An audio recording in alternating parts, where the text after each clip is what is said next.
welcome to another episode of the Retro Game Club. We are just done celebrating the Easter Bunny's birthday, and with me, as always, is Hugh. Hey, what's going on? I survived. I survived family and a lot of ham.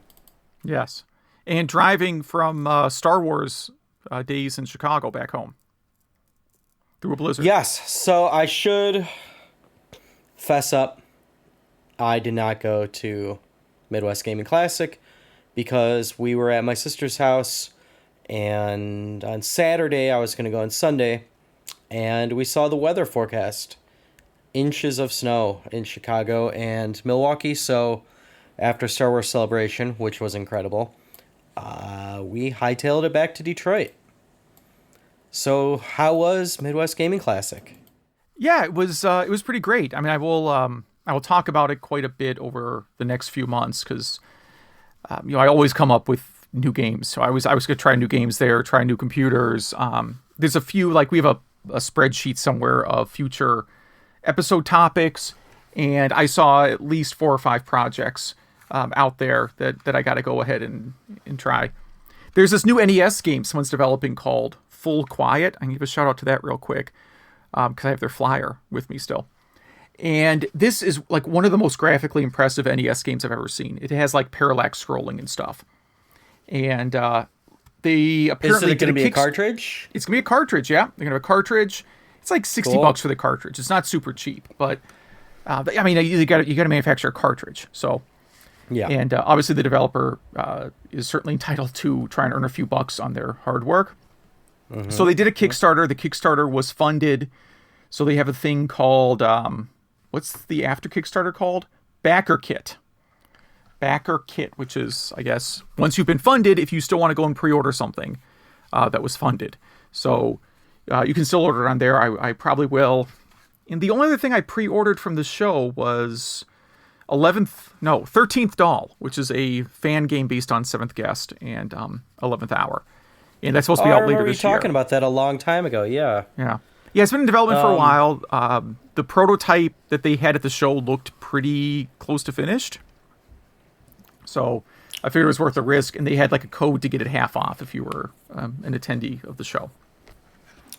And so you were there during the blizzard. Does it seem like it affected turnout at all on that day?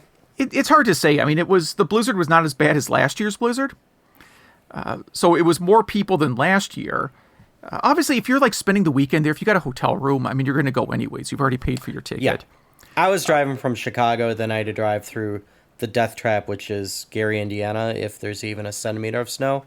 Mm-hmm. So there's no way I was going to chance it. Yeah, I mean, there was a lot of snow falling, but the roads actually weren't bad. Like it really didn't stick that much. There was a little bit of slush in downtown Milwaukee, but compared to last year, it was really next to nothing, I thought.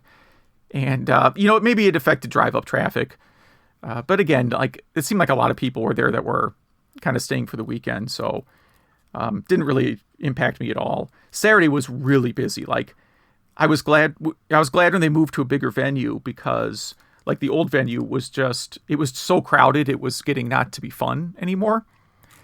But the new venue is now already crowded on Saturday. It was really, really busy in there. Nice. So that's good. Yeah, I mean, really, like the arcade area, it's huge, but there's a lot of people playing pinball, a lot of people playing arcade games, and it's you definitely get to play games, but you might have to wait, for a game here and there. Even Sunday, there was a pretty good turnout, and it seemed like most of the people there were concentrated in the arcade area. And then a lot of exhibits. I had my kids with me both days. There's a little scheduling mishap on my part, and I had to bring my kids both days. And that kind of limits going to panels for me because they aren't going to sit through a panel. And that's about, but a lot of these panels need up recording them, releasing them as a podcast or something. So as much as it's cool to see some of these developers, or celebrities in person, some of the ones I'm interested in, I think I might be able to get a recording of later. So actually, good time. And the next guy game from the Retronauts was there. Yeah, they've been there. I heard him talking about it on their podcast. Yeah, they've been there. They were there in the old location. So I'm going to go at least 3 years in a row they've been there. So I have not attended one of their sessions. Let me think. Did I? No, I don't think I did. Maybe in the old location I did. I did there was like some panel I stopped by just because it was in a convenient location. Someone was doing a panel on like, "Are clone systems evil?" I think was the name of the panel. And it was about which clone systems are actually good versus which ones are junk. It's a valid topic, very valid topic, actually. Yeah. Yeah, so that was kind of interesting. That was because that one was actually like in the arcade room, so my kids could go off and play arcade games, and I could go listen to this this presentation. I do want to real quick say thanks to everyone who came up, said hi to me, and said they enjoyed the show. I really appreciate it a lot. Yeah, that's really cool. I wish I could have been there. I just couldn't chance it with kid and baby driving back, all that ways through the snow. Yeah, well... Another shout-out we should give is to a very nice person helping to maintain our Facebook presence. Yes. Is it 8-Bit Zach? I just know him as Zach, but you know him as 8-Bit Zach. I know him as 8-Bit Zach, I'm sorry. Sorry if that's an old school name. But yeah, I really appreciate it just because, I know a lot of people use Facebook and use it as a way to connect and share things that they enjoy. I gave it up cold turkey, like a addiction of some sort. But I know it's a very valuable thing to other people, and I do appreciate the help. Yeah, heartfelt thank you. But yeah, we don't have much time because, we just don't. So We have so much news. Much. So you want to dive in?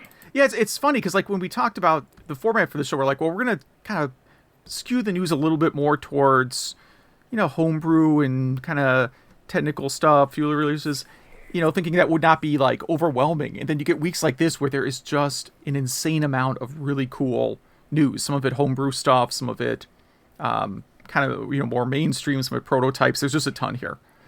So last week or last episode we had not much. So when it rains, it pours, and we'll take it. Over on Legends of Localization, a site you'll probably hear me mention a lot, they have an article called Professional Translators Discuss Fan Translation Experience. And this is about people who start off as doing fan translation projects, and whether or not that makes it easier or harder for you to get a job as a professional game translator, because it discusses a little bit like the stigma of, you worked on a ROM hack, and some people won't hire you because of that. Whereas other people see it as like, this is like a resume, like the same reason you put your code on GitHub, like you're showing off that, hey, I have this skill set. And then it also talks about the huge number of unfinished translation projects out there because of all the people who start one of these projects and then realize, wait, this is a ton of work. Yeah, and thankless. I love when people do these passion projects, and I think it's a resume builder for sure. It shows you have the passion. You can figure it out. You can get it done, or not in some of these cases. Yeah, I mean, I can only speak for myself, but if I was maintaining an application, and I have throughout the years, and I found someone online that had hacked it and done some mods for it or some customizations or add-ons, I would definitely be more inclined to hire that person. Absolutely.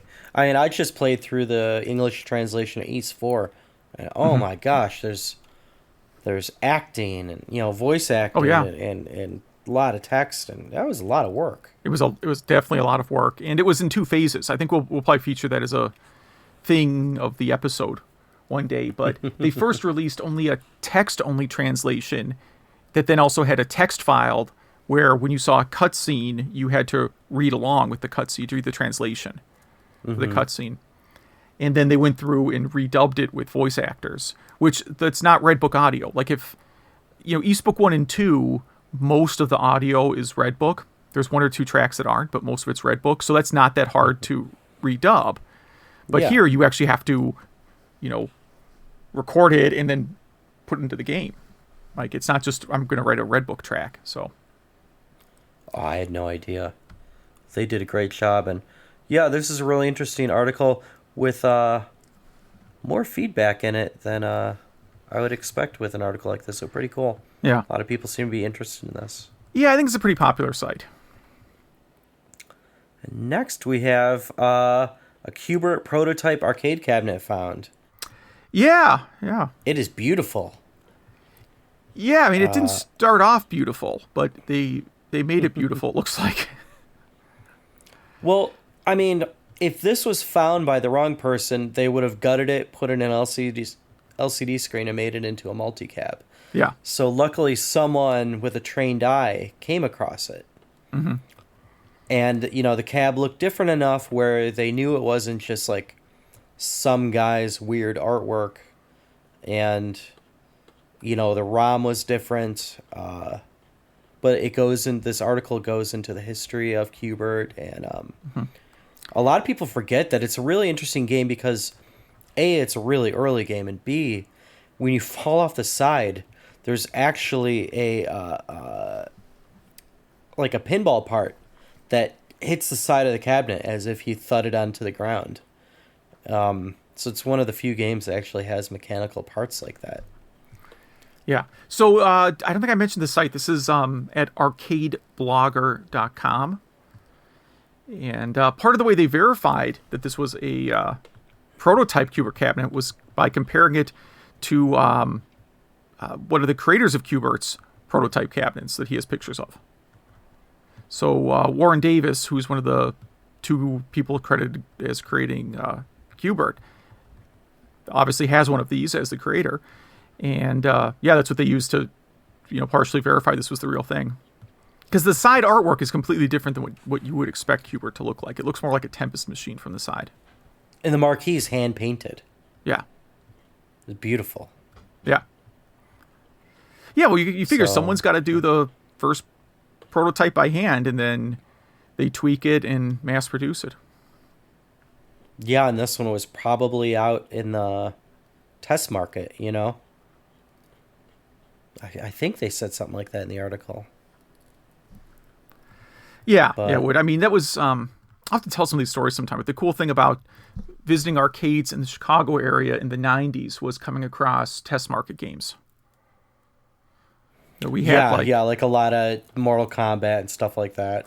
Yeah, we had like really buggy versions of Mortal Kombat 2 out here.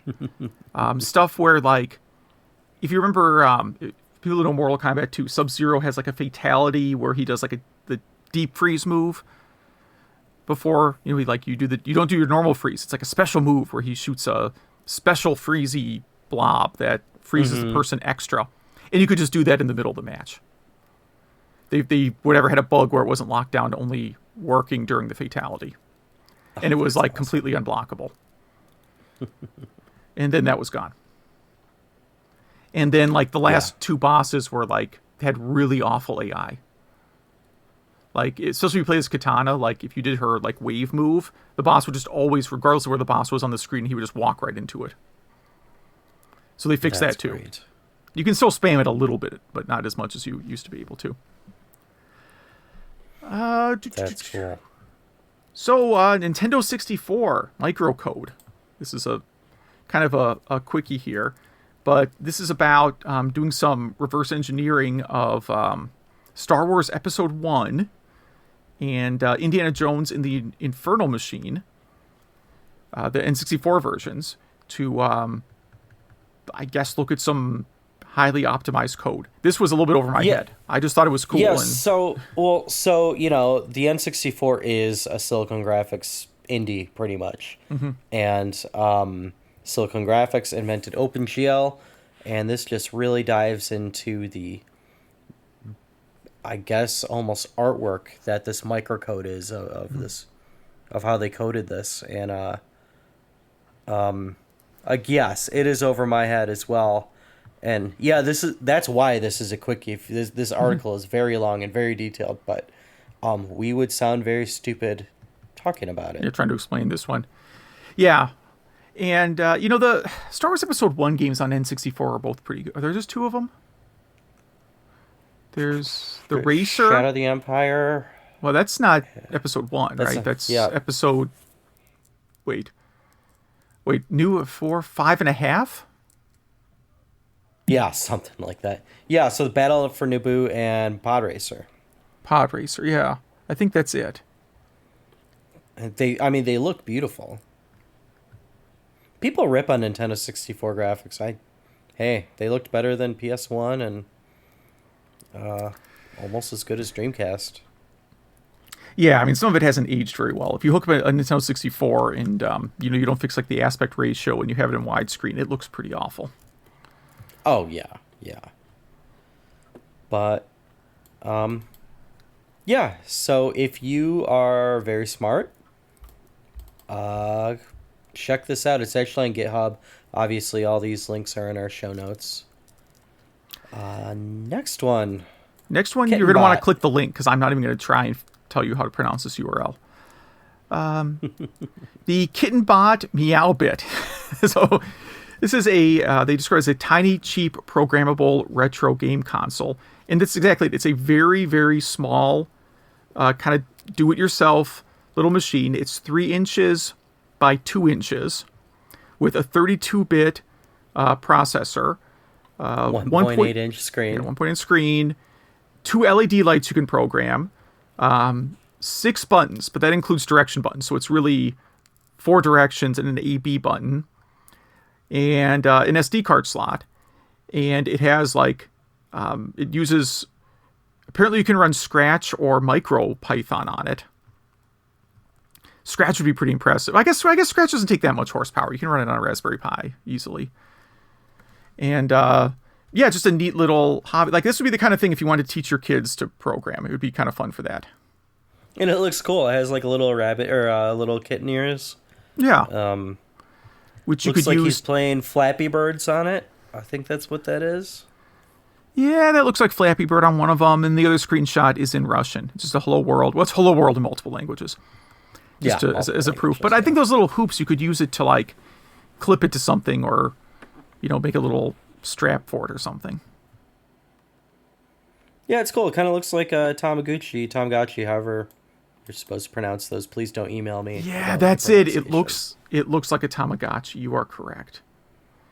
So it's just a neat little system, and they sell them for $40, and that has all the parts included. So again, I would say this is if we ever want to do a teach your kids to program project, I can talk about my failed attempts to get my kids interested in programming. That's what this definitely has that look to it.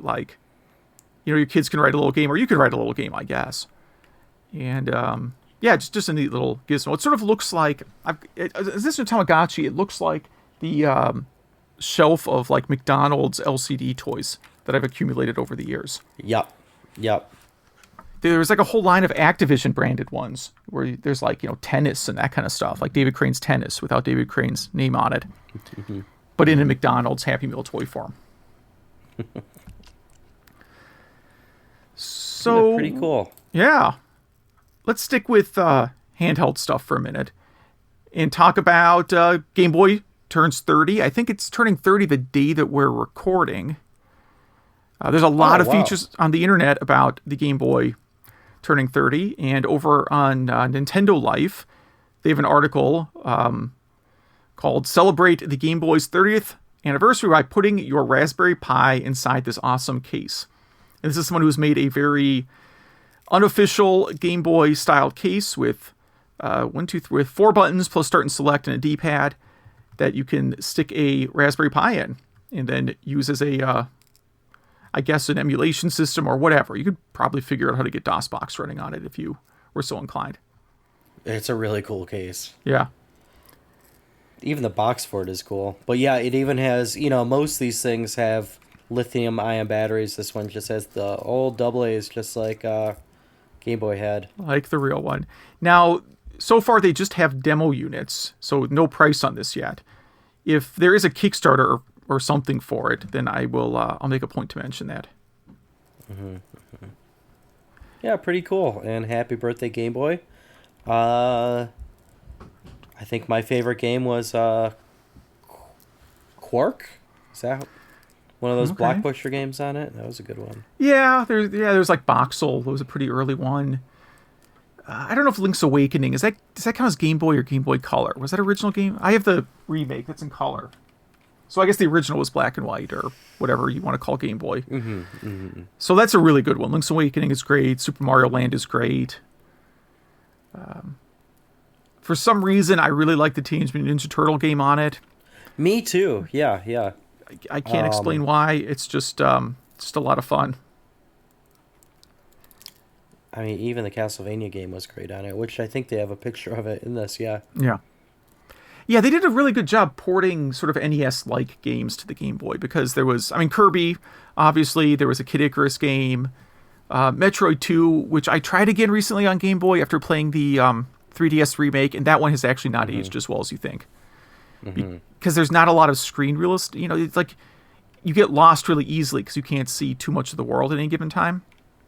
Yeah, it all looks the same, kind of. Yeah, so I had a hard time with that. You do have the version of Mortal Kombat where you can play as Goro, which is a lot of fun. I mean, the rest of that Mortal Kombat game is not fun, but playing as the boss is cool. But yeah, this is really cool retro pie box. Yes. So in terms of games where you can play as the boss, we have a game about Crisscross. Wait, was there a boss in the Crisscross game? You don't have to fight like Bison. I think you are the boss because you're creating the video for them. Right. So then they fight for you our at listeners, we're talking about Crisscross on was that Saturn? No, it's Sega CD. Sega CD, that's right. Yeah. That was possibly a launch title too. It was if not, it was like a first 3 months of the system being out title. Because again, it was the early 90s. It made perfect sense. You had to be there. I feel like you understand this article. I think I posted this, but you understand this better than me because I think I'm trying to make it complex and it's not.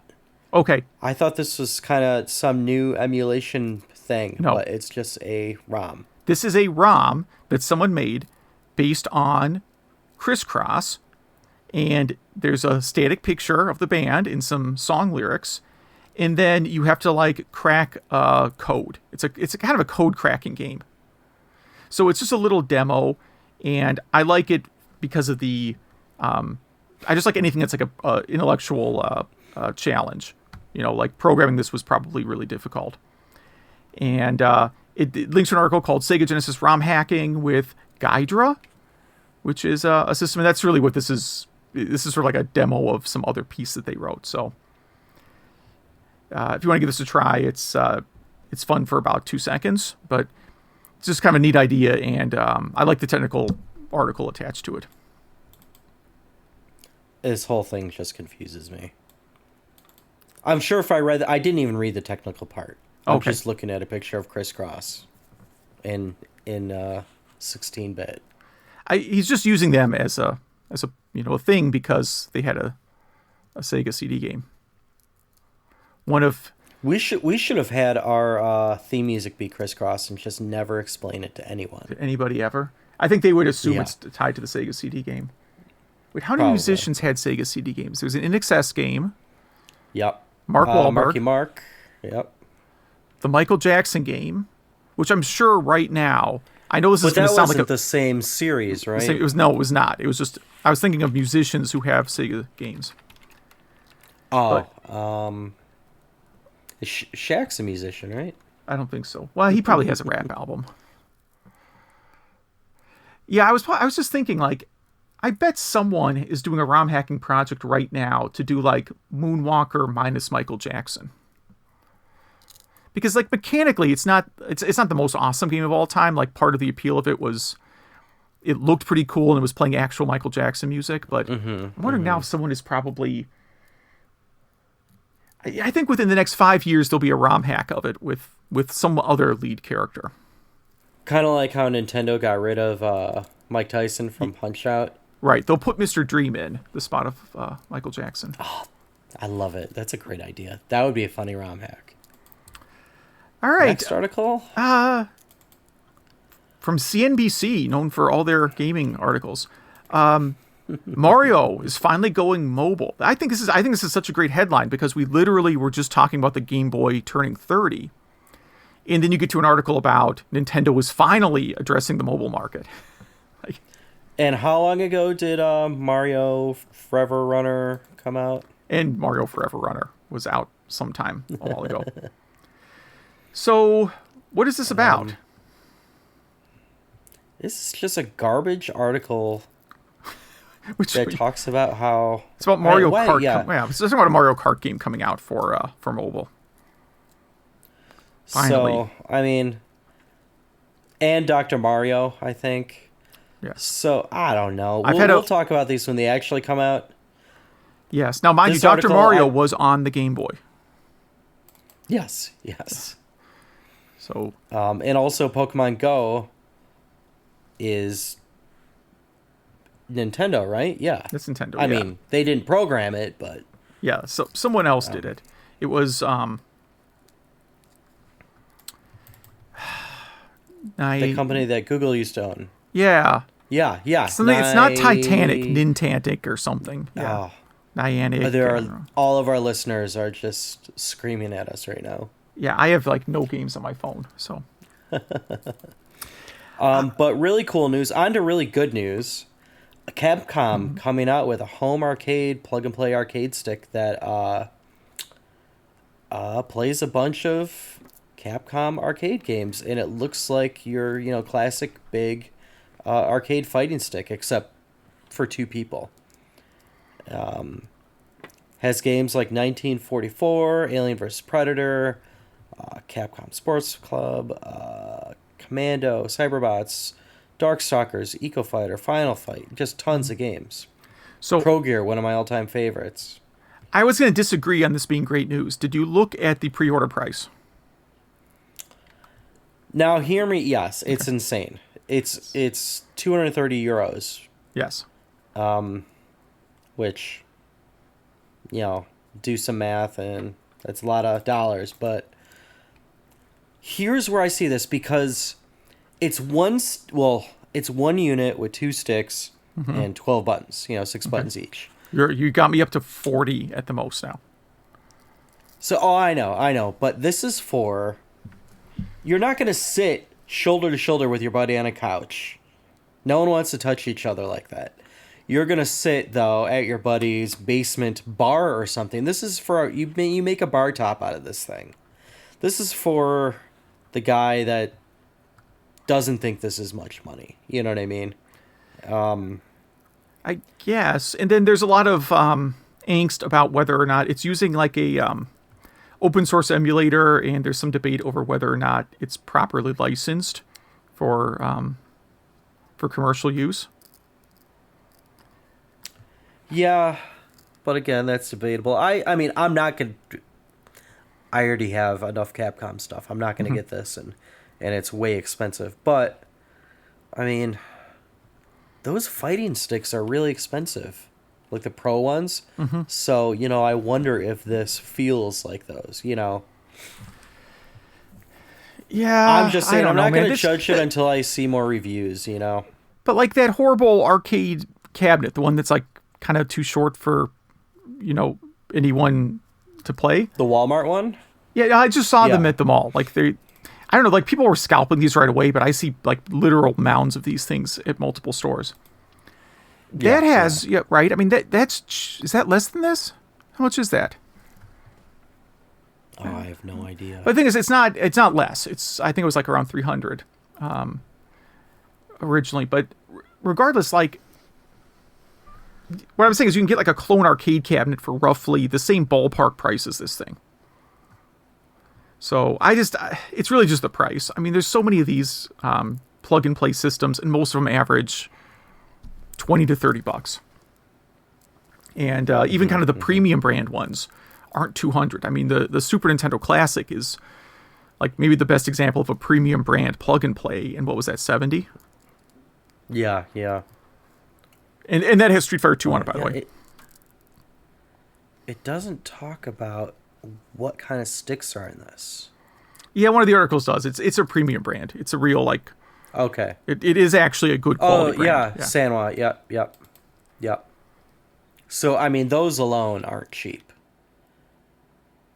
You're talking... I mean, that could be $30 in sticks right there. Plus nice buttons, which It's not all cheap, but I'm not trying to, I'm not going out of my way to stick up for this thing. I'm just saying, I'd like to see it in action. But moving on. Elite Tetris player takes the NES version where no one has gone before. So this is over on Polygon, and this is kind of a follow-up to some news from last November-ish. There's an article about like the annual Tetris championship and how there was a new champion, and a little bit about like his technique for scoring insane number of points at Tetris. And this is just about reaching levels that haven't been reached in the game before. So they're talking about level 33 as being the new highest level reached in Tetris. First ever, yeah. So on February 15th, 2019, he became the first person ever to reach level 33. Or 1E. Well, that wouldn't be 1E. Wait. Oh, it stops counting after 1E. That makes sense. 1E would be like 28, right? 1F would be, okay, 30, whatever. Trying to do hex to decimal in my head. Yeah. So that is about 23 more levels than I can get to. I mean, how fast is it moving at this point? Yeah, you gotta click on the video to see. Yeah, I'm the insane speed. Skipping to the end here. Yeah, it's just a blur. I mean, he's got to be pretty much just looking at the next box, you know what I mean? And just, wow. That's amazing. Anyway, yes. I think a lot of our listeners would like seeing this video and see if you could beat this guy. You cannot. No. So let's see here. Super Nintendo emulator mod makes Mode 7 graphics HD. My favorite story of the week. Yeah, I like this one too. This is out on PCGamer.com with all their annoying ad block pop-ups. Yeah. Can you add a pop-up to our site that says, "We notice you're using an ad blocker. You rule," and then it just closes. Exactly. Yeah. Yeah. So Mode 7, chip on Super Nintendo, is a technique that kind of creates an illusion of 3D by rotating the background layers, like Mario Kart used it, Pilot Wings used it. This, in emulation, if it detects Mode 7, it upscales it and actually uses your 3D hardware in your computer. Mm-hmm. And it looks better than Nintendo 64. It looks incredible. Yeah. Just incredible. Yeah, I would really like to see like Airship, Final Fantasy 4, 5, 6 Airship on this, or F-Zero. F-Zero, yeah. I was about to say Star Fox, but is that that's not Mode 7, that's FX chip.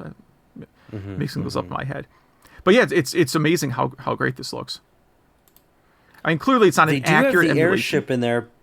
They have the Airship in there, but it's only a picture, so it's kind of hard to tell how cool it looks. Yeah, it's got to kind of maybe look like the later Final Fantasy remakes, I guess. But wow, I mean, what a great idea. What a cool project. Makes me think, what other modes, what other what would you call them, like chip upgrades within the Nintendo or Super Nintendo? What can they do in emulation to make those even better? Yeah. Yeah, it's kind of the trade-off. Like, do you want to have super accurate, exactly like the original game looked, or do you want something that's maybe upscaled and looks better on modern hardware? I mean, and I don't really... Neither answer is right. I don't have an opinion either way. Both answers are equally right to me. Yeah, I mean, I emulate everything with scan lines emulated just because that's how I feel the game should look, so a lot of people think that's annoying. So it's really, everyone has their own preference on how they emulate. Yeah. Something very, very related here.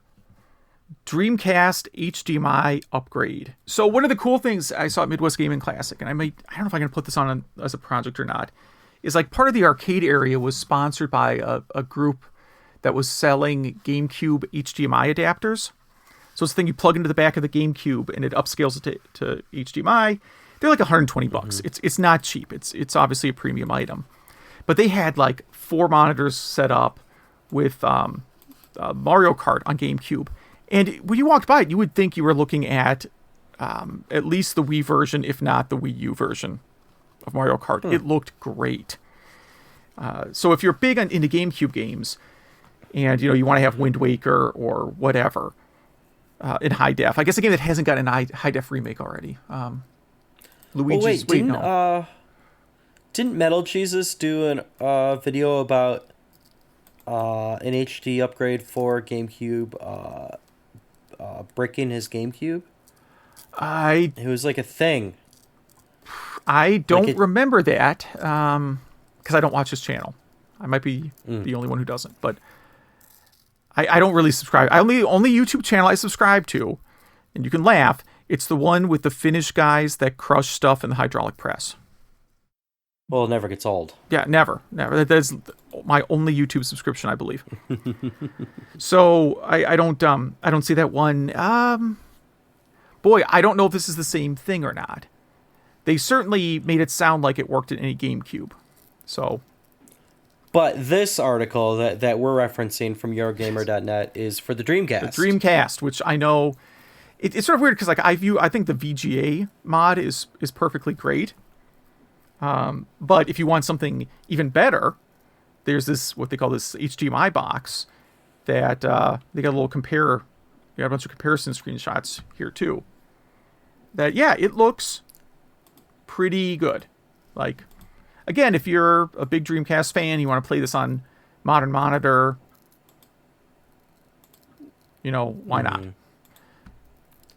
Yeah, it looks bright. Definitely brighter than the VGA. Looks like you have some soldering to do, right? Yeah, I didn't read the instructions because I'm like, again, this wasn't something I was gonna go out and buy. But yeah, you might. I think one of these is a box, and the other one they're comparing a couple different products here. But I didn't think you had to solder anything. I think for this. All right, hold on, just so we don't get a correction email. Solder, here we go. Yeah, here you go. Yep. Yeah, so one of them you do have to do some soldering, yeah. Yeah, right to the GPU pins. Yeah. That's what I thought, because that's where you get the different colors from. Yeah. Now, I guess that would help you in the case of games that don't support VGA. Yes. The 3 of them. Or whatever. Yeah. But yeah, yep. Looks like it's about $150, but it is very cool. And I might need one. In fact, I'm definitely going to get this. I need to keep maxing out my Dreamcast. Get a spare one, though, in case you melt your Dreamcast down. Oh yeah. All right, I have a few of them. One that I'm going to keep pristine, as is, with the GD player in it. Next article. SNK is making a new Neo Geo hardware as well as a new Metal Slug. Yeah, so... what do you think about the Metal Slug games? Nah, not my thing. Nothing wrong. I don't have anything against them. I just never really got into them. Well, I'm excited for a new Metal Slug game, and even though they are a bit samey to me, I would still like a new one. Now, what's with this new hardware? It's a new iteration of like the Neo Geo Mini that they produced a year or two ago. So that must have done well enough that they're, going to do another run. Wow, that was already a year or two ago. That feels like it was... Wow. Yeah, and it didn't really... It's not like... This was not a system you would... it's not on your mind a lot because you didn't see it in Walmart, as far as I know. I never saw it at Target or any other stores.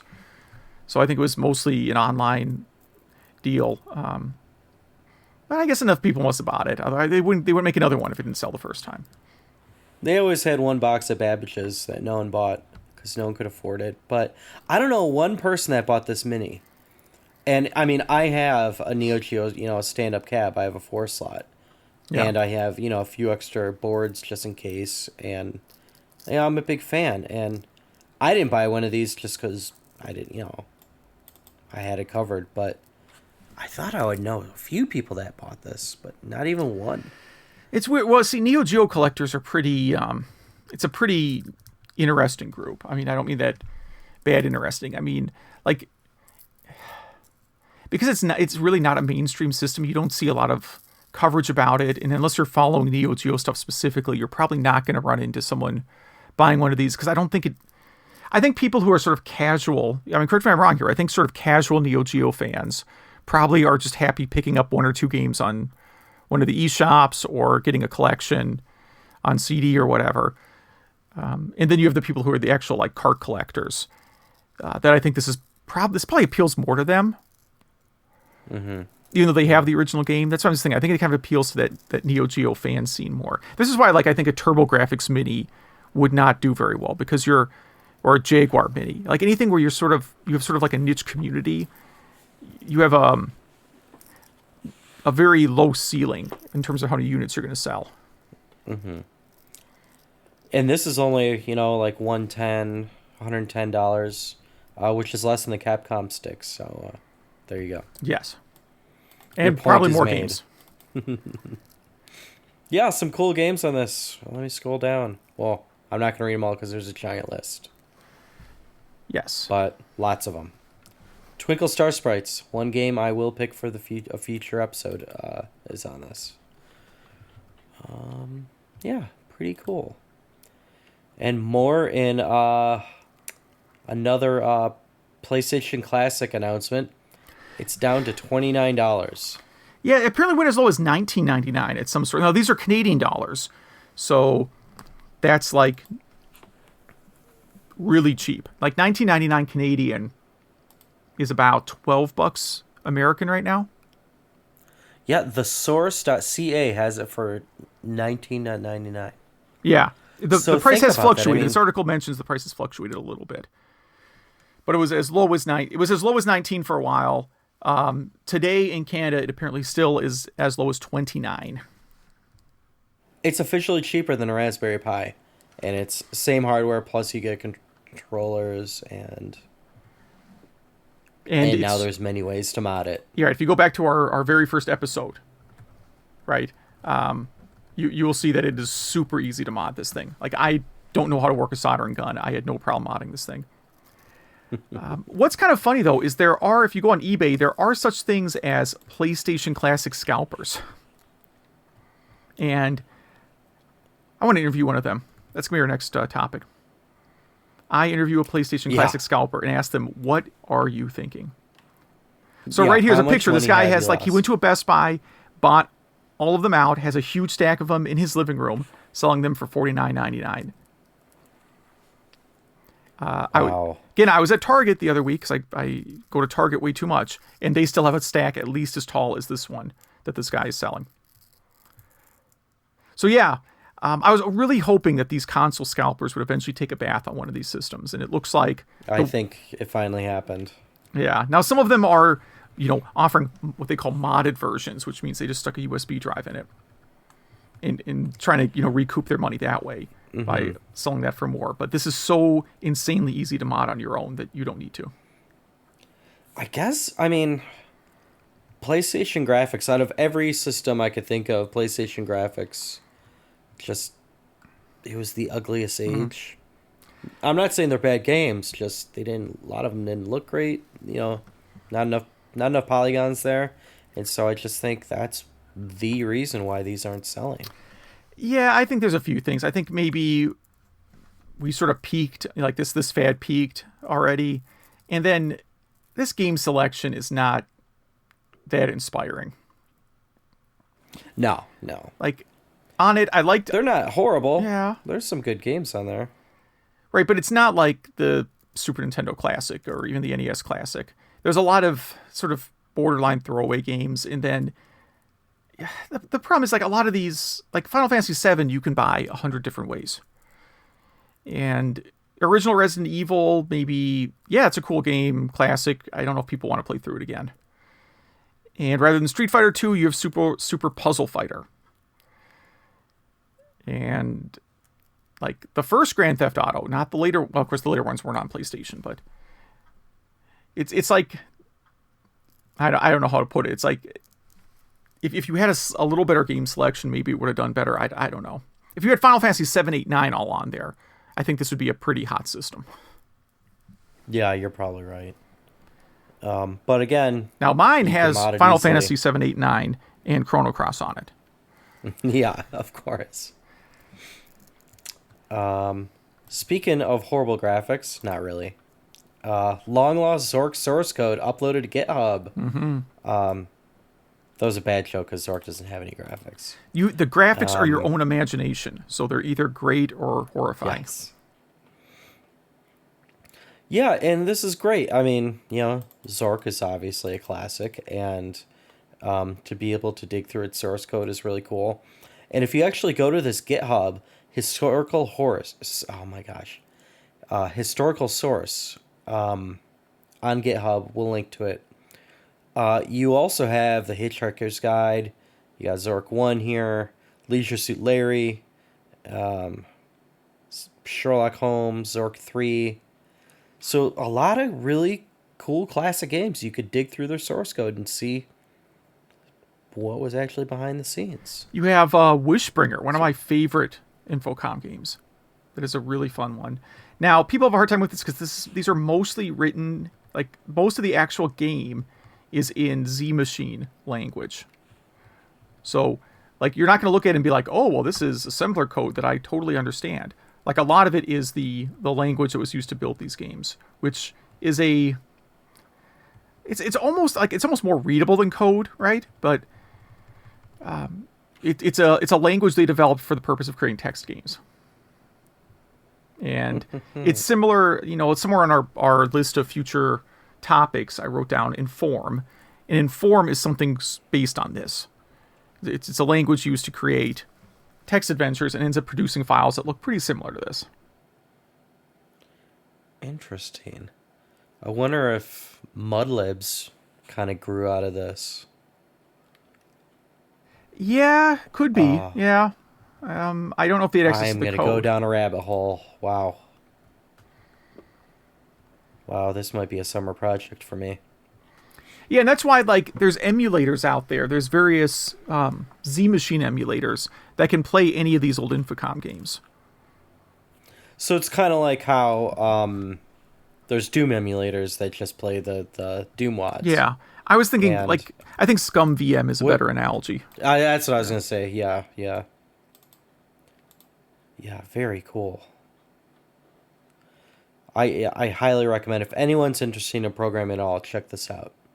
And at least read the article because pretty interesting background there. And of course Jason Sky has something to do with it.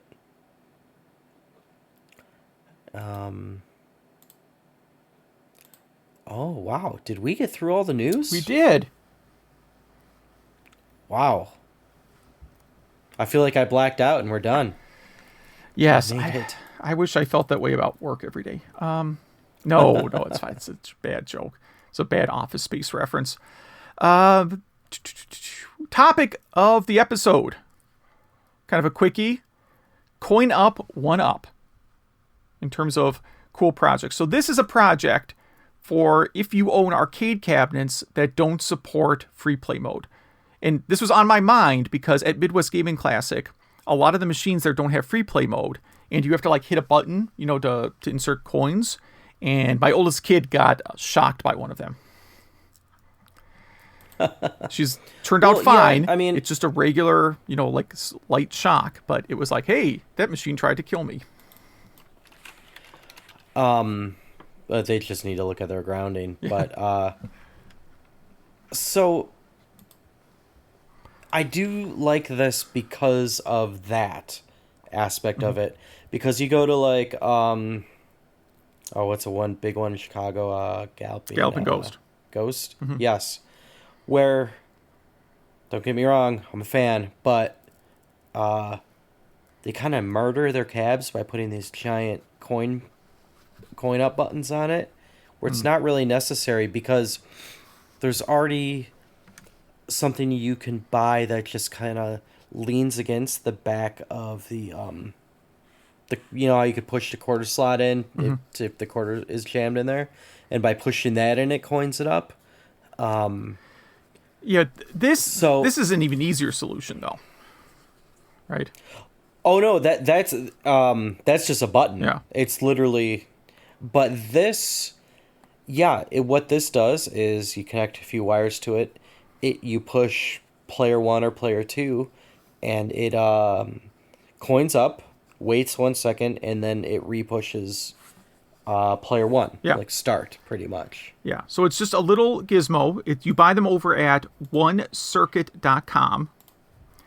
And yeah, it's a little addition you put inside your cabinet, and like you said, it rewires the function of the 1-player button.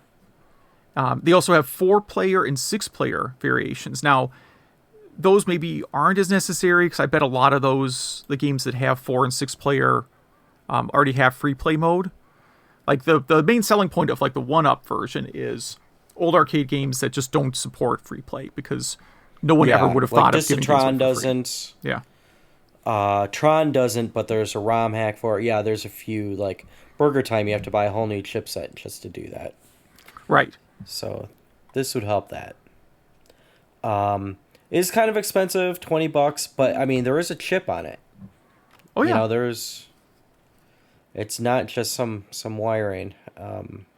There are also ones kind of like this that are Bluetooth, that you just push. It's like it comes with a remote, and so if you have like 4 to 6 cabs, you just like push a button and it'll coin them up.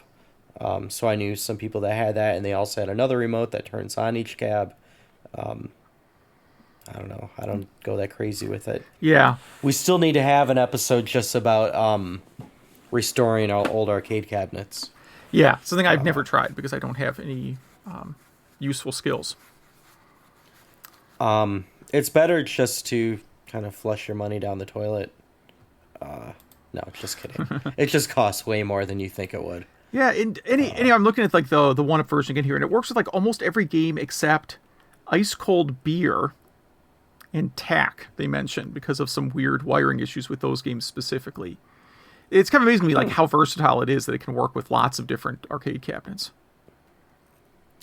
Well, it's really, you plug in, because all buttons do is connect, the button wire to the ground. Yeah. So what this is doing is just you put the 1-up cable in, the player 1 cable in, and a ground in, and it just does one then the other. It just connects them to the ground. So that's, to me, it's strange that there'd be even any of them that didn't work. Hey, this guy has his resume up here. Yeah, why not? It brings you right to LinkedIn. Yeah. I think the fact that he made this is enough. Probably all you need to know if you were interested in hiring some sort of electrical engineer. Yeah, absolutely. Very cool. Yeah, I hope he sells a lot of these. Obviously, we will link to all of this in the show notes. And I don't have much more to say about it. Yeah, it's a pretty straightforward thing. Yeah, just a quick little topic because we had an awful lot of news. Game Club? Are we ready? Yeah. To dive in? Yeah, let's talk about a couple games. Get our race on. So you did Outrun. Yes. I played it. I grew up with Outrun, in the arcades and stuff, and I did horrible at it. And then I put in Turbo. Was it Turbo Outrun? Okay. Yeah. Yes. That's the Genesis sequel. I did way better. I was killing it. So much fun. I think way ahead of its time. I think Outrun was 1989 in the arcade. And Turbo Outrun, you're racing through America, and I don't know, I don't know what streets these are, but I mean, people are putting, big metal bars in the streets to make your car hop around, and there's these weird pillars everywhere. I've never seen those in America, but I'd love to find them. Yeah, it's kind of hard to say anything bad about this game for me. Yeah, I mean, Outrun, it's a racing game where you can kind of choose your path. So you get to the end of a stage. You start off in, I assume, California, and you're driving, I guess, across the entire planet. It's sort of weird. Like, when you get to the end of a stage, you can either turn left or right, and then it takes you to another part of the world entirely. I mean, sometimes you're in the desert, and sometimes there's, like, Easter Island statues and all kinds of and choosing right or left makes it more difficult or easier, correct? Yeah, possibly. I mean, I know, like, at the end it shows you the route you took, and there's a little bit different ending based on what route you took in terms of, like, scenery or whatever. I don't really remember it being a lot harder or easier either way. I remember some specific tracks. I guess it just depends what kind of turns and stuff you're good at. I remember some tracks being harder than others. I went through and tried 3 different versions of this. I played the Master System version, which is a really good port for being on an 8-bit system.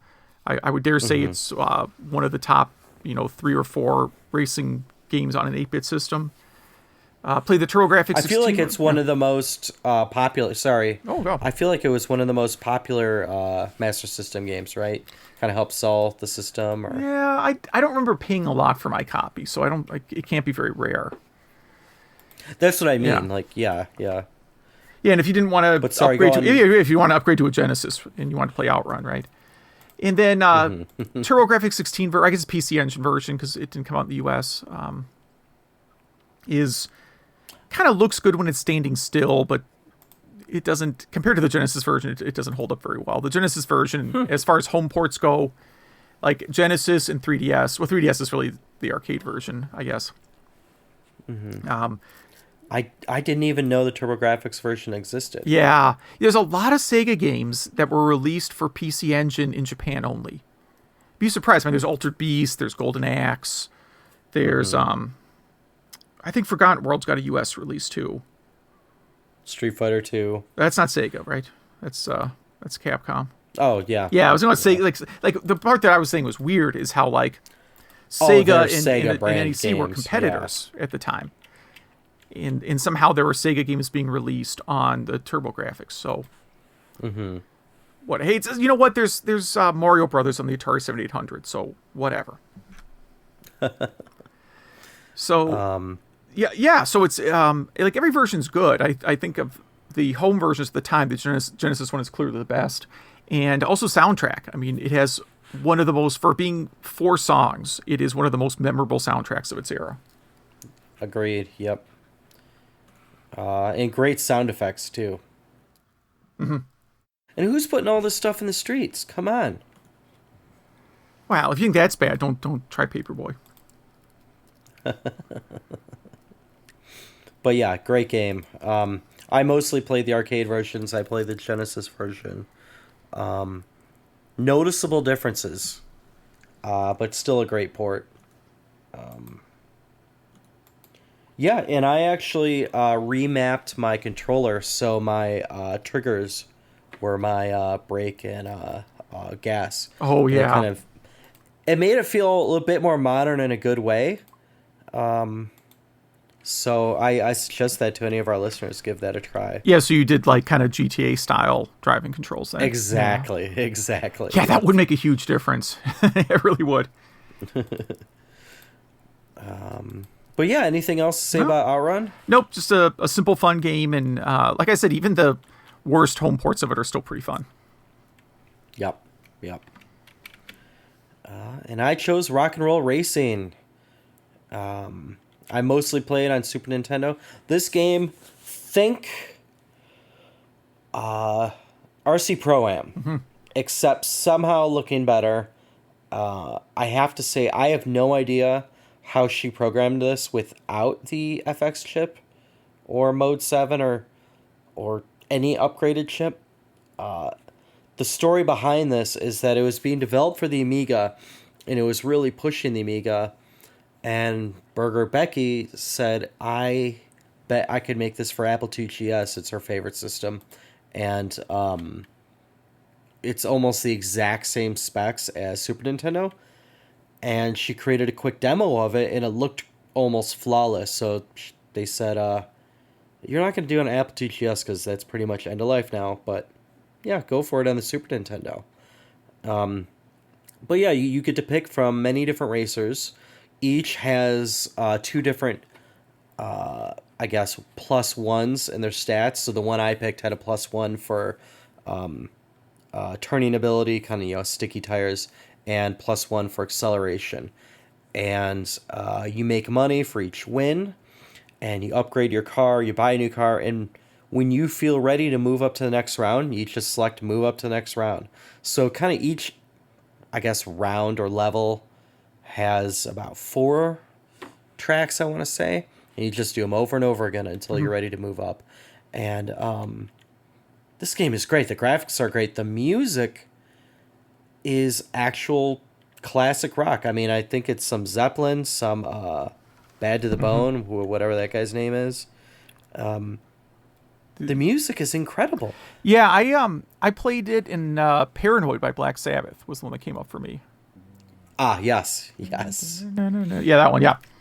And yeah, this was a lot of fun. I've never played this before. I don't think I own it. It's probably going to turn out I have it here in a pile of Super Nintendo games. So I did play it on an emulator.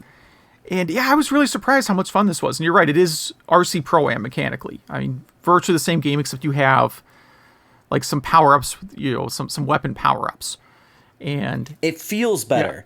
Yeah. It's easier to play. It kind of trains you a bit better. But yeah, you have a missile. You can run into some landmines. You can collect money. Mm-hmm. You played the Super Nintendo version? Yeah, Super Nintendo one. Yeah. For whatever reason, because this wasn't a game I was real familiar with before, I kind of mistakenly thought it was a Super Nintendo exclusive for some reason. And I now know it's on Genesis, Game Boy Advance, Windows. It's had a few different ports. I just thought of it as a Super Nintendo exclusive. Probably from the Game Boy Advanced is flawless to Super Nintendo. I mean, it's almost 1 for 1. Yeah, I didn't see that one, but I will definitely believe that, because really the Game Boy Advance to me is kind of like a portable Super Nintendo, anyways. Yeah. Part of it is like, what it goes back to, like, I worked in this video game store in the 90s when I didn't have anything better going on, and we had Rock and Roll Racing on the Super Nintendo, and I don't remember ever seeing it on the Genesis, so I think that's where my flawed memory of it being a Super Nintendo exclusive comes from. Yes. And I don't remember seeing many of these around. It's kind of an expensive game on eBay right now. Bidding starting at like $18 or $20 and going up to 50 some. 85 for this loose cart with a manual. 45 with one with some marker on it. So not cheap. Yeah, and I think it's a sought after game because, like I said, it is really good. It is a really, really good game. I haven't played a lot of racers on the Super Nintendo. I will say this. I'll go on a limb. I know this might be unpopular. I think this is a lot more fun than Mario Kart on the Super Nintendo. Agreed. The GBA version you could get for $8, and it's the exact same game. So, it goes up. Well, here's one. New in box unopened for $700. No thanks. So, yeah. But yeah, I'm glad you enjoyed it. I never played this before either. I just heard an interview with Burger Becky talking about it and really wanted to check it out because it sounded interesting. I'm so glad I did. I put a lot of time into both these games this week. We have some, or should we pick some new games before getting into feedback? Yeah, we could do that. Kind of mix it up a little bit. Yeah, getting crazy. A little crazy. Well, looks like we're both gonna do some arcade games. Yeah. Mine was Captain America and the Avengers, just because there's a certain Avengers movie coming out that I don't care that much about. I'll see it, but not, opening night or anything. But yeah, kind of keep a theme going on that. Yeah, and I'm going to go with an arcade game that I played at Midwest Gaming Classic that I always forget how much I enjoy, which is Blaster. And if you want to play this one, along with us, this is on a couple of different arcade collections. And I was not smart enough to have that open before I started talking. 1 second. Yeah, I'm looking for that too. Yeah, it's on a couple arcade collections, but it's one of these games that did not... PS2, GameCube, Xbox, Midway Arcade Treasures. Yes. But this was one where you waited a while for it to come out, for it to be ported to anything. It's actually Midway Classics Volume 2 also. And yeah, Midway Arcade Treasures. But I remember seeing like other arcade collections come out over the years, and this one not being included all the time. I think it's such a weird game. They talk about it being like a highly collectible game, and it is very, very weird. But it's a Eugene Jarvis game, so of course it's a little bit weird.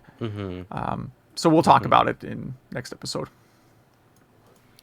Yeah, and my pick could be, it's on almost every system. Arcade, Super Nintendo, Genesis, Game Gear, Game Boy, NES. So pick your poison. But we had a lot of great listener feedback this week, too. Yes. So which order do we want to do these? How about we do them in the order that you posted them in the show notes? I will take the one from Jess here, who says, hopefully you get this before you record your episode about Outrun. And we did. He's proud to have the Outrun 2019 cartridge in his Genesis library. And he can never remember that it's that far in the future. I keep thinking the game is called Outrun 2029. Is it really Outrun 2019? Is that real? I thought it was 2029 too.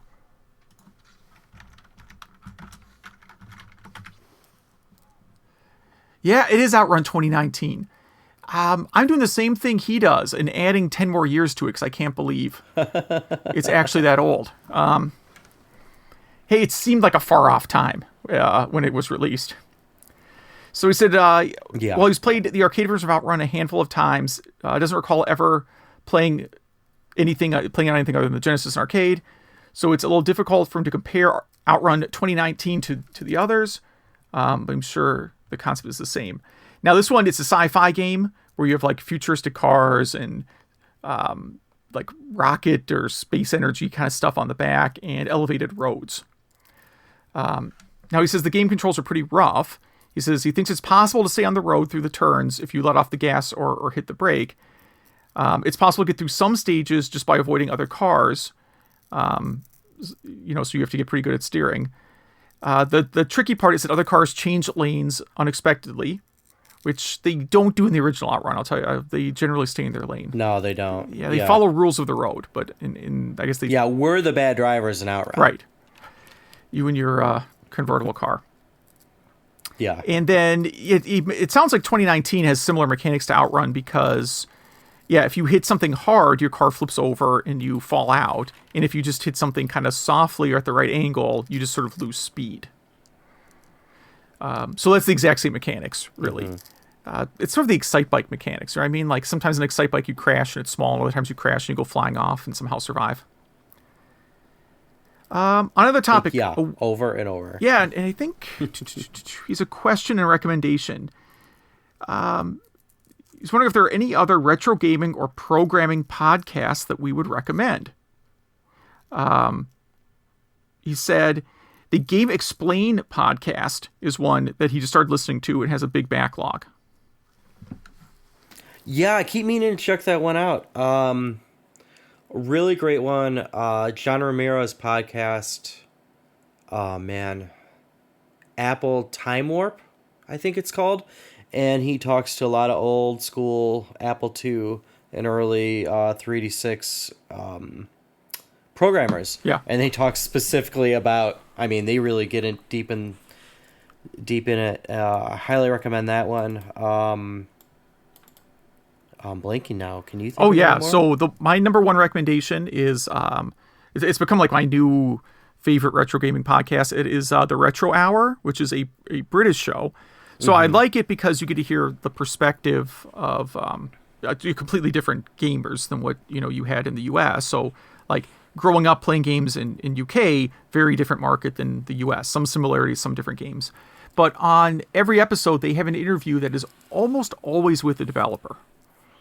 Not always, but quite often with the developer, and they get into some pretty, these guys will get into some pretty technical stuff. Like I don't know if the hosts are developers themselves. If they are, they don't talk about it, or I tuned it out somehow. But the interviews get into some pretty, deep technical details, and you learn a lot about retro programming. And then just other stuff like... Well, they interview a lot of the old music guys. They did a lot of music from those old games. And those music guys are talking about assembly. Yeah. You know what I mean? They get really technical. Yeah, they had one with... I listened to it while shoveling snow, so it wasn't that long ago. It was David Weiss, right? Was one they did that talked a lot about... It was who did Donkey Kong Country. And that was a lot about the jump from doing... music programming in an assembler to being able to use this, an actual synthesizer. Yeah. Can you think of any others? Any other podcasts? Those are the first. Debug was one. Yeah. But it ended. Yeah, I mean, I still like the Atari 2600 Game by Game podcast, and he does have Atari developers on there from time to time. It's not really a programming podcast normally. But they just he just had the programmer of Tron Deadly Discs on there. Oh, nice. Yeah. I'll have to check that one out. So that kind of stuff, yeah. All right. I'll take the next one from Kyle. Yeah. He has a Kickstarter called Monster Smash. And it can be found at www.one, like spell it out, oneradtee.com. And it's a bunch of video game inspired apparel. Hoodies and t-shirts and stuff. So go check it out. I looked at it, obviously, before talking about it on this show. And, some really cool designs, really cool artwork. Looks like stuff I would wear, so I might have to grab one of these. But yeah, thank you, Kyle, for listening and keeping and creating this stuff. Yeah, it's a really, really cool artwork. I mean, you can see, there's a lot of villains on this one. Wait, is that all villains? Is it an all bad guy shirt? Yeah, I think it is. Yeah, it looks like it. I see it too. Nice. Yeah. Let's see. Scott from Classic Leet sent us a video about someone, in this case him, beating Contra without dying, and I am not kidding. I watched this while eating lunch today. It's I'm serious. I got some grocery store sushi, which I know some people are terrified of, but I read somewhere that it's statistically one of the safest foods you can buy. And because there's only one company that makes all the grocery store sushi in the country, and they have a really excellent track record, or else I guess they'd be out of business. And yeah, while I was having this grocery store sushi, I was watching him beat Contra without dying. So yeah, it can be done. I haven't caught up with my buddy yet, who because this in one of the earlier episodes I was talking about my buddy trying to do this, and I haven't caught up with him, so I don't know if he did this. So I will actually have to check this out also. I will not be eating sushi. Try not to die while doing it, though. Yeah. It's totally safe. I'm have some of the worst food aversion of any person on earth, and I have no problem with grocery store sushi. Now, Tony writes us, he was not at Midwest Gaming Classic, but he was in Cherry Hill, New Jersey, I think that is, at a Neo Geo Forum meetup, which I always heard the Neo Geo Forum guys were a bit gruff. But who knows? That's what the TurboGrafx guys say in the TurboGrafx forum. So, but yeah, he hopes the Gaming Classic was cool and looks forward to Hugh talking about it. And And yeah, Family Video. He's still in a small town. There's still one there, right next to Marco's Pizza, which is also a Michigan thing. I know Marco's Pizza, pretty good. Oh yeah, FPGAs. He talked about it before. He loves hearing about it, and not something he's picked up, but a slight crossover of the what's this one chip MSX, and he links to Wikipedia about it. So is this a FPGA for MSX? Or is it a NES on a chip type of deal? So while you're looking it up, he also comments on the floppy disk being used for nuclear control. And it reminded him of an expose on missile silos using 8-inch floppy disks. And that's why I don't think I was joking about it, because I'm pretty sure a good portion of technology that is used to control absolutely massive weapons is running on hardware that would terrify you more than the weapon itself. Yes. And that is the FPGA Z80. Well, FPGA emulating Z80.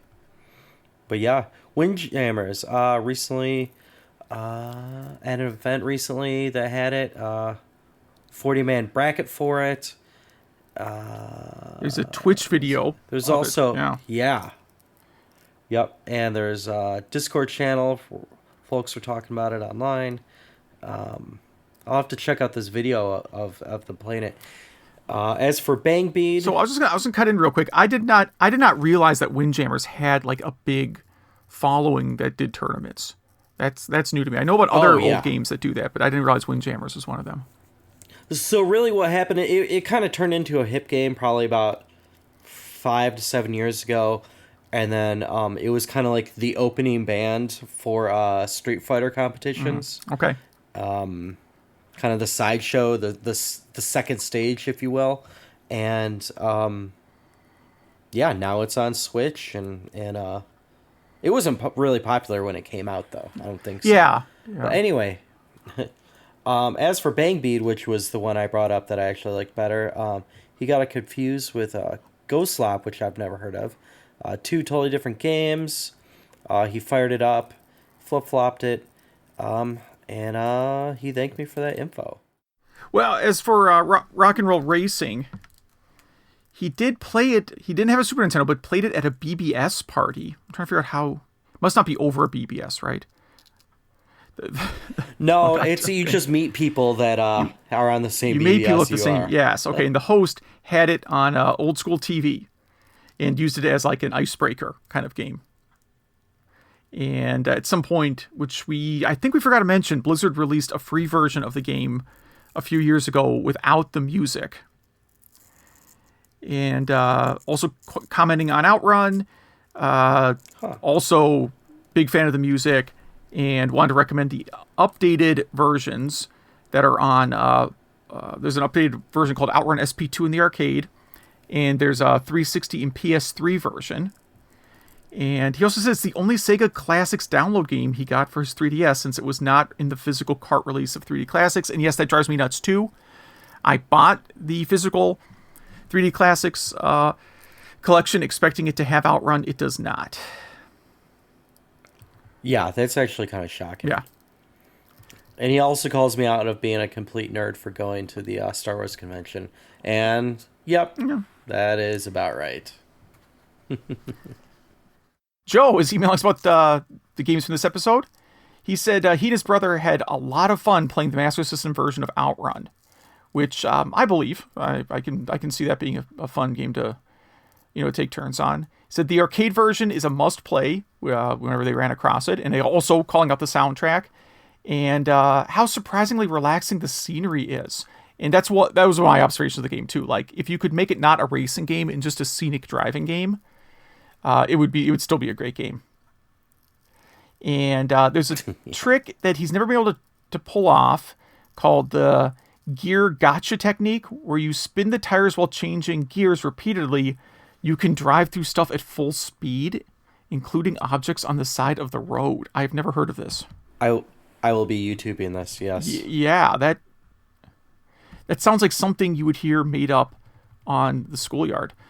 And then Rock and Roll Racing, he always views it as a spiritual successor to the RC Pro-Am games and RPM Racing. Said the split screen multiplayer is fun too. And yeah, he agrees with me, without even hearing this episode, that it is better than Mario Kart.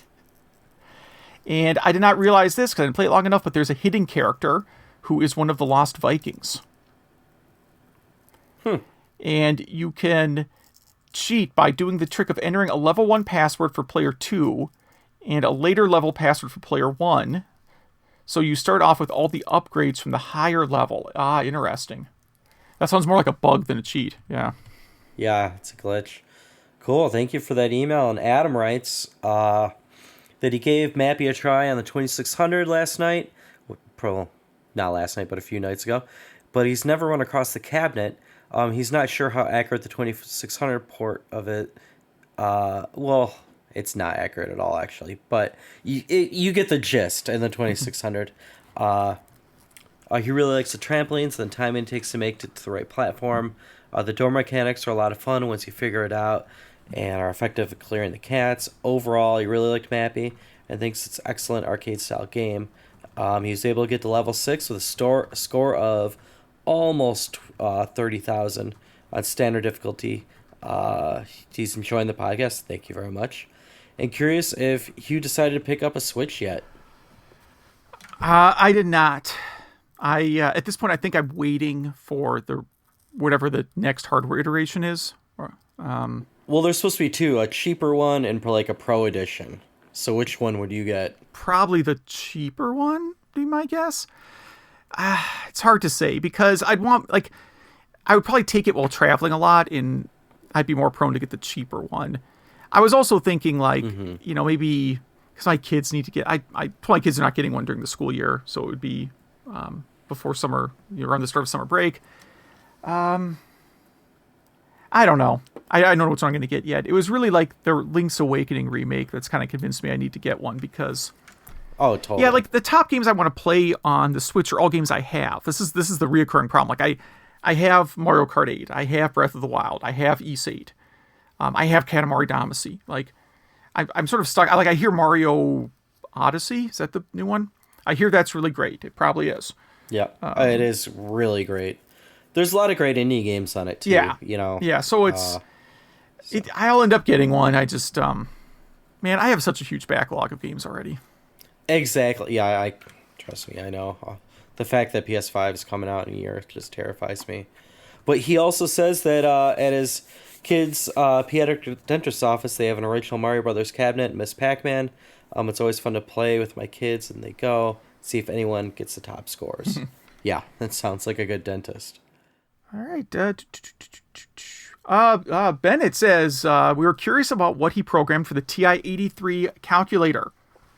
The program was I remember that. You don't remember that? You do remember that? I do remember, yeah. The program was a collection of math programs that he used in middle and high school.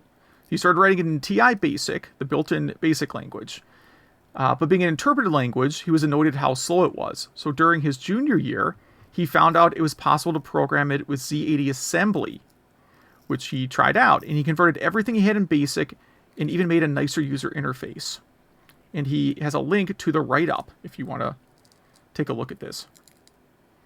Bennett might be my new hero. Yeah, that's pretty... When I was in high school, I was not doing assembly programming. Yeah. I was definitely... I don't know if I could do Z80 assembly now.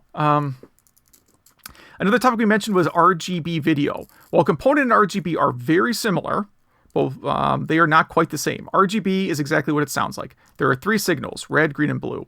It uses a different cable called SCART that was really only used in Europe. And Japan had a different thing called the JP21. Component is different. It uses 5 wires that you're more familiar with. And the video wires are red, green, blue. The signals it actually carries are Y, B, P, B. I can never get that acronym right. I see it all the time. But it's basically carrying the brightness of the image, the blue, and the red. Generally, RGB is considered higher quality than component, but they're both better than composite. And then there's and he recommends we listen to My Life in Gaming out on YouTube that explains this.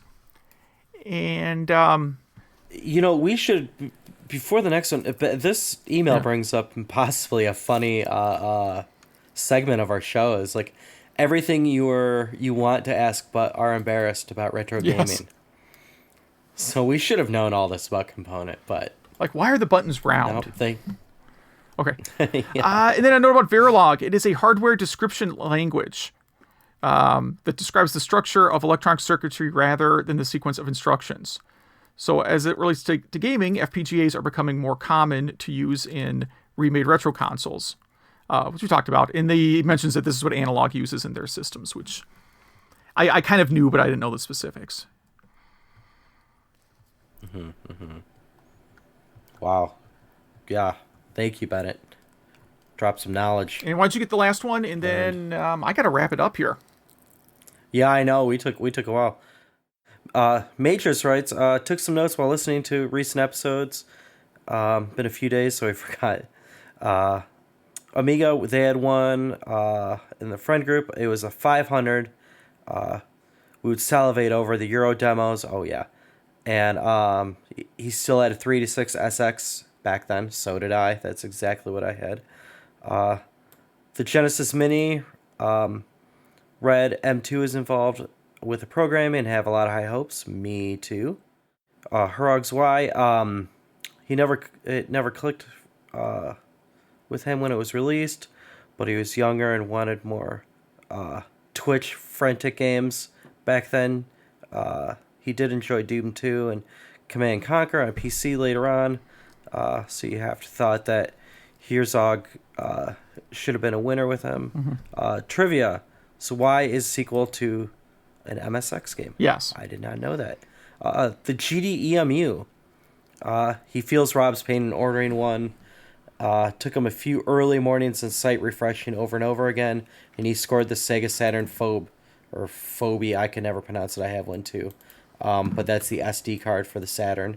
Main reason for getting one is more reliable gameplay back, and that shows, using it for running SS Bomberman, and he gave us a really cool pick.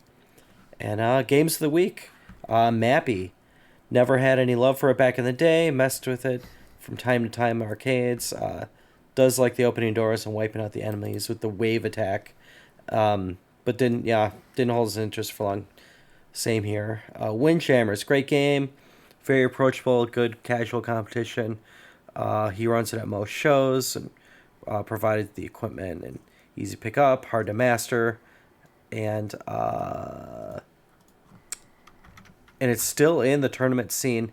In fact, he'll be in New Jersey running Windjammers competition.